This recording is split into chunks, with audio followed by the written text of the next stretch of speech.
Perhaps someday. Chapter 2. It is 2.5 hours later when Mom pulls up onto the campus driveway.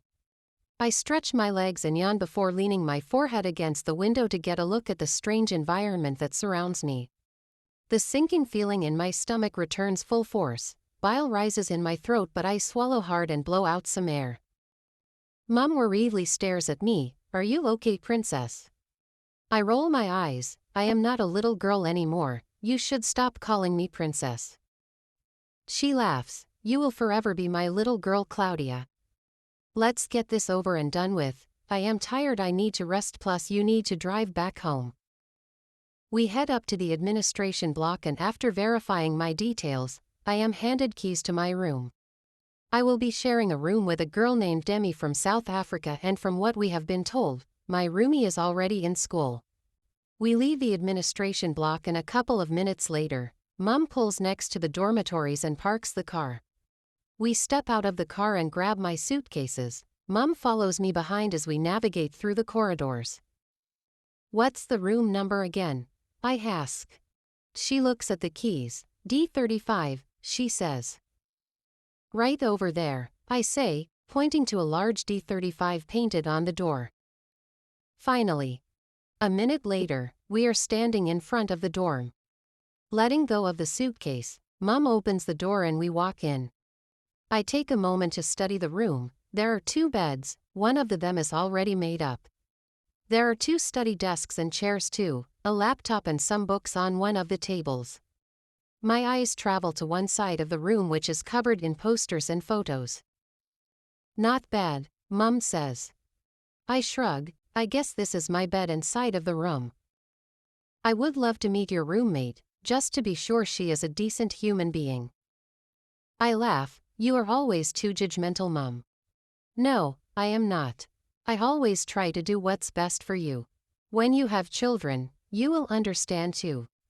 I am starving. I yawn loudly. "I think we should order pizza while I help you unpack your stuff." "That would make me very happy." Sure. She gets her phone and orders the pizza. For over an hour or so, Mom helps me unpack my belongings while I familiarize myself with my new surroundings. I make my bed and place a photo of my parents and I on my small study table. Afterwards, we sit down to eat. I don't know when next I will sit down with my mother to eat. I will miss being around her and my father. The thought of remaining behind and sleeping in a strange place tonight gives me the creeps. The anxiety is slowly beginning to kick in. "I just can't believe you are in university," Mom exclaims. "My only child, a university student, living alone. What if I don't fit in?" I ask. "You are starting a new journey of your life. Change is not always exciting. It's so hard for me to leave you behind while I drive 2 miles away from you, but I know this is for the best, princess. It will be hard for a couple of weeks, but eventually you will get used, you will make friends. You will like it here." I smile. "I am just so happy that you are taking a step forward in your future career. Everything will be fine, I promise." "Okay," I say. The rest of the meal is eaten in silence. "So, your father and I didn't want to tell you, but I think you need something to lighten your mood," Mom says after we finish eating. She has a smile on her face. "What?" "We ordered a car for you and it will be arriving next week." "Really?" I ask, excitedly. "Yes." "Oh my God, Mom, thank you. Anything for our princess." I am about to respond when the door opens and a lady almost my age walks into the room. She is white and has auburn hair which is pulled back in a ponytail. She is clad in a pair of jeans and t-shirt. "Demi," I ask. You must be Claudia." "Yes, I am, and this is my mother, Mrs. Situla." "Nice to meet you, roommate." "You too, Mrs. Situla." "Thank you," I respond. "It's nice to meet you too." "How are you finding this place, Demi?" Mom asks. She shrugs. "So far so good. You see, princess. You will like it here."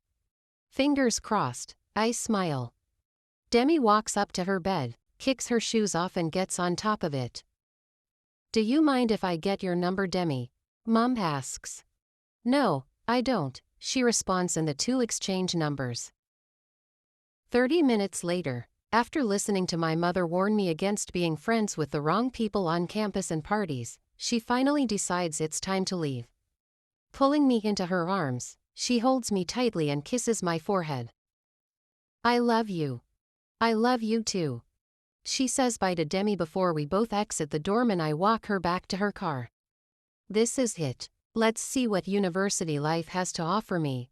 My mom gives me another quick hug and kiss before she gets into the car. I watch her drive off as tears flood my eyes. Asterisk. Alab. The August girl. Butterfly.